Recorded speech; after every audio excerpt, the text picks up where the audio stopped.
And welcome everyone. My name is Preeti Sahai. Let's start with today's topic, which is understanding outliers in data science. What are we going to study in this tutorial? First thing is we are going to understand what are outliers, what can be the possible causes of outliers, how we can identify them. Once we understand what are the possible causes and we have identified them, the ultimate question is what are we going to do with them, whether we are going to keep them or remove them. That's what we are going to study in this tutorial. So let's start. So what are outliers? Basically, outliers are those data points that don't fit with the rest of the observation. Imagine that one kid in your class who always score highest marks irrespective of whether the test was easy or difficult. It does not matter to that kid. And another kid also who always fail in that class irrespective of how easy the test was. So basically, they don't follow the pattern. They don't get along well with the rest of the observation. They are either very high or very low. Now imagine a scenario. I have written this short example. Imagine you have a test score of 80, 85, 82, 87, and 20. Now here 20 is an outlier. Why? Because it will pull the average down and will make whole class look weaker than they are actually, right? So that is why when there are outliers, median will be a better choice as compared to mean, because median is not affected by the extreme values, while mean does get affected. It will either pull down or pull up the average, okay, because of the presence of outliers. Here 85 is the median, which is actually dividing the whole sample into two equal parts. Now coming to what are outliers? What can be the possible causes of outliers? Well guys, these are not the only causes, but these are the most common causes that I have come across. The first reason is data entry error. As the name itself says, errors means usually a typo or an error. Suppose someone enters a salary as $500,000 instead of $50,000 by mistake. Now this huge value will become an outlier, although it is a mistake, and will mess up the whole analysis. Second term is the data processing errors. As the name says, while processing the data, imagine a sensor glitch that records a room temperature as 300 degrees Celsius instead of 30 degrees Celsius. This wrong reading will become an outlier and can again mislead the analysis. So again, this is an error which is looking like an outlier.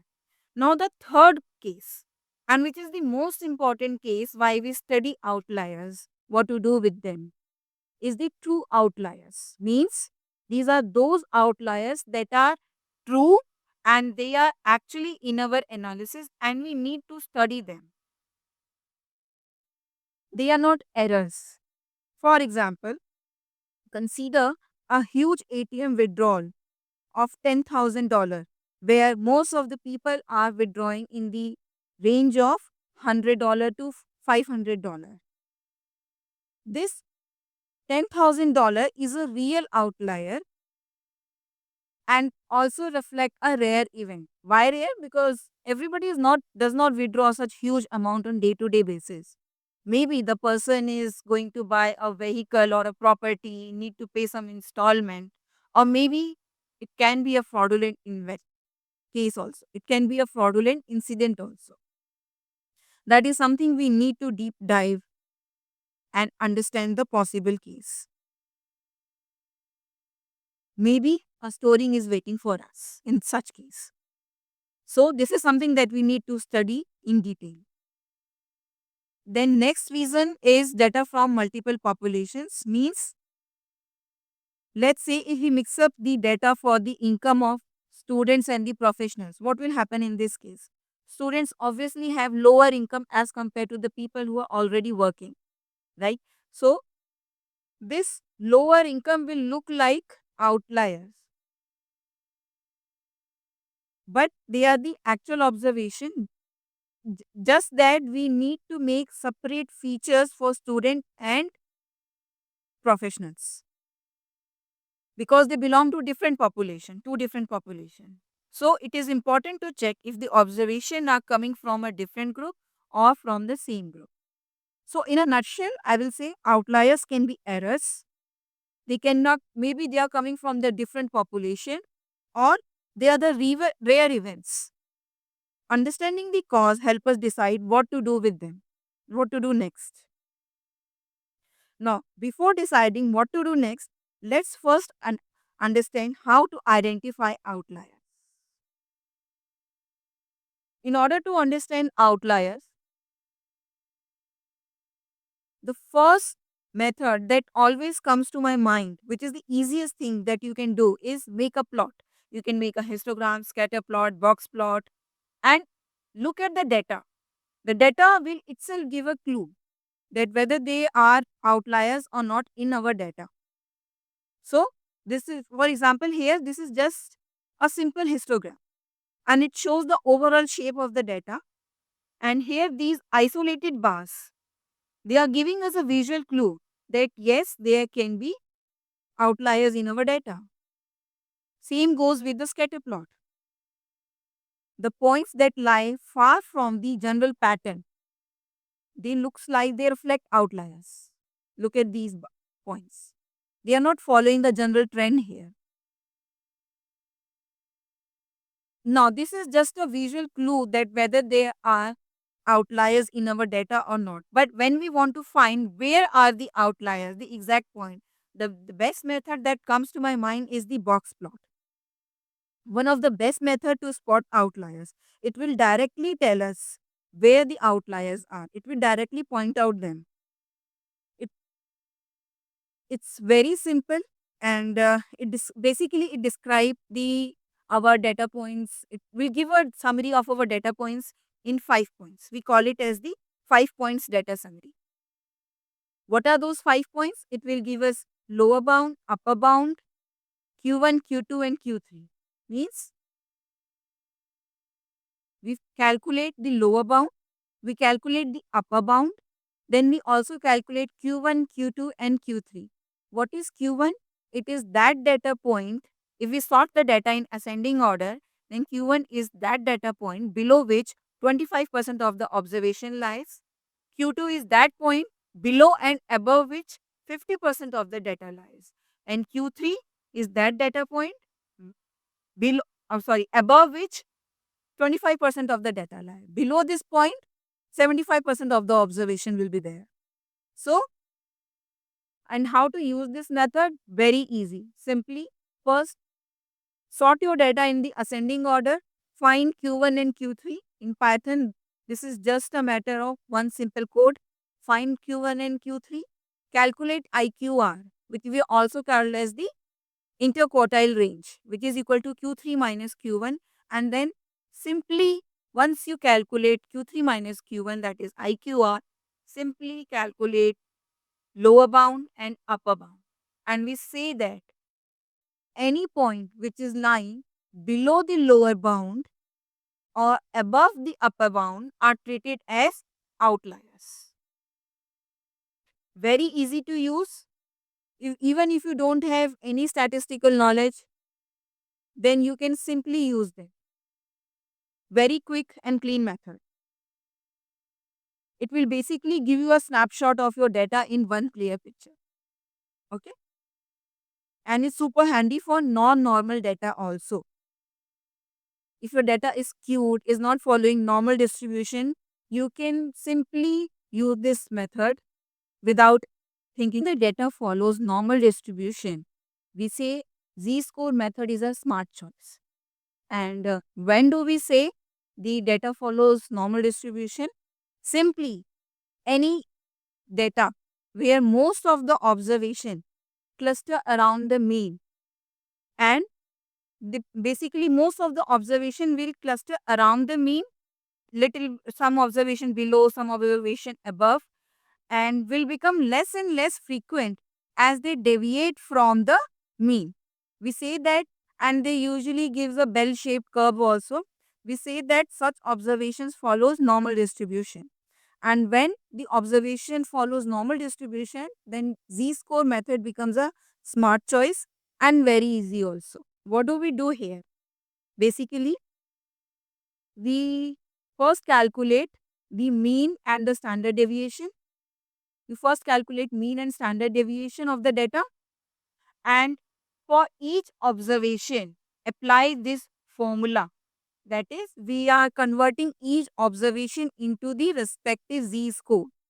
How do we do that? X minus mu divided by sigma, where x is the observation and mu and sigma are the mean and standard deviation respectively. Now, once we calculate the z-score, then one thing that we need to keep in our mind, that if the z-score is coming out to be 0, that means this is exactly the mean point. And if z-score is positive, it will lie above the mean. And if it is negative, then it will lie below the mean. Okay. Now, once we understand how to calculate z-score, then we have to apply 68, 99, 95 and 99.5 formulae. Yeah. So, which is also called as the 3 sigma rule. We say that any data point whose z-score is above 3 or minus 3 will become outliers. So basically, if we first take the data, convert them into their z-score, and we see that what is the value. I give you an example. I've written a short article also. I will give you the link in my description box. Yeah. Just a minute. Yeah. So this is the example that I have quoted. I'm just giving a very short example. Let's say we have the following test scores, and I have calculated the mean and standard deviation using the basic formulas. Now I convert each observation into their respective z-score. How? This is 70 minus 85.7 divided by 27.3. And this, how do I get this 2.35 here? Simply 150 minus 85.7 divided by 27.3. So the value is coming out to be 2.35. That means it will lie somewhere here in this region. Okay.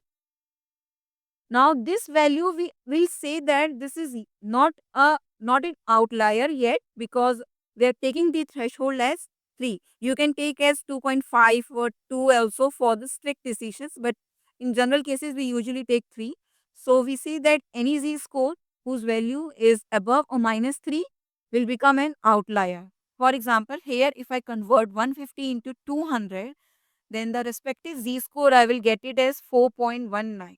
Now, this is an outlier. Why? Because it's more than 3 standard deviation. Here, standard deviation is 1 only for the standard normal distribution. We always say that for z-score, it follows normal distribution with mean 0 and variance 1. So, for these observations, we say that the standard deviation is 1. Okay.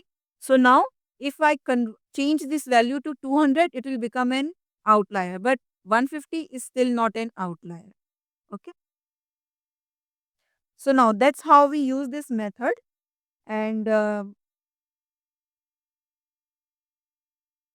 having understood how to use this method, let's just a minute, guys. Yeah. Let's understand the yeah, let's understand the pros and cons of using both of these methods, that is the IQR and the z-score. So basically, we say that if your data is neat and normal, go for z-score method. If your data is messy or skewed, go for IQR method. For z-score, keep in mind that it's very simple and easy to implement, but it goes well with the normally distributed data. Your data should be symmetric around the mean, not for non-normal data. In presence of non-normal or skewed data, it's better to go for IQR method. Okay.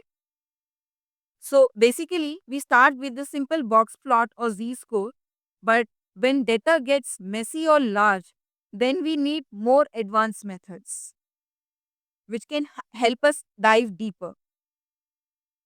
Okay. For that, we have here is a quick snapshot of what else we can do apart from applying those two methods. We can go for isolation forests, we can go for DB scan, we can go for local outlier factors, and we can go for other methods also. We can go for autoencoders also, which is basically based on deep learning models. Now, these are the advanced methods which I have simply mentioned because later on you may need to study them. And like I'm going to make a separate video on isolation forest, which basically leverages the power of decision tree in order to understand how where the outliers are and so on and so forth. I'll make a separate video on this topic.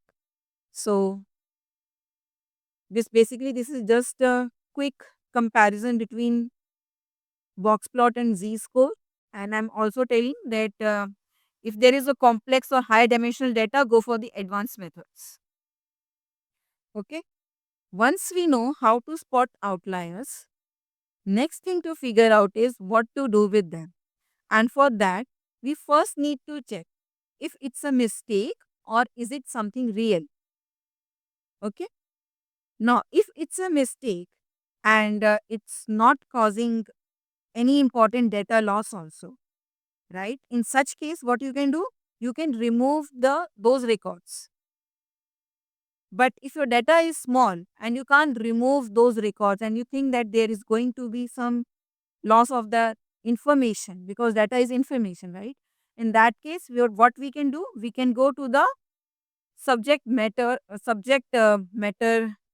specialist. I believe that's what we call them. Basically, we can go to the person who is in this domain and can tell me, okay, this is a typo and this is what should be the real observation is. Maybe the salary should be this for this person or the age should be this for this person.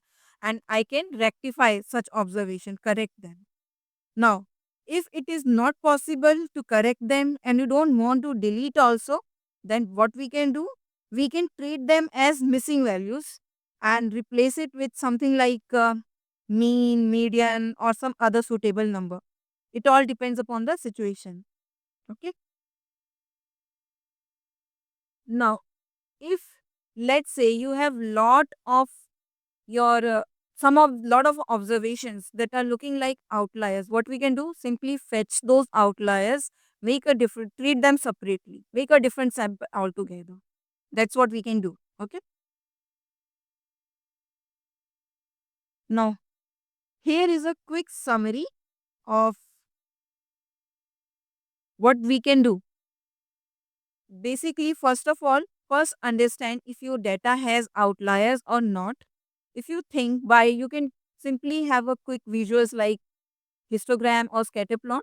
Once you understand, yes, there are outliers. Next step is you want to spot those outliers. You can use z-score method. You can use box plot also, depending upon the observations or whether your data is normally distributed or not. Once you spot them, you can treat them accordingly. You can see if they are the true outliers or they are the mistakes. If they are true outliers, is this a actual event or this is a fraudulent event? That's what people do when they are doing anomaly detection. Okay. So these are simple things that I wanted to tell about outliers. You can use a combination of techniques to in order to study them, and domain knowledge is of course essential when we are deciding what to do with them. Now that's all from my side, guys, and stay tuned. I will explore each one in detail in my upcoming videos. And if you want to deep dive little bit deeper, then I have made one article also. I just created this article based on whatever I have taught in this class. You can just study this also. It will hardly take 5 to 6 minutes. And yeah, that's all from my sides. And yeah, one thing more, I have prepared some quiz. You can take your time, 2 3 minutes. Just have a look whether you can attempt them or not. And if you have any doubt, let me know in the comment section. Thank you. Bye bye.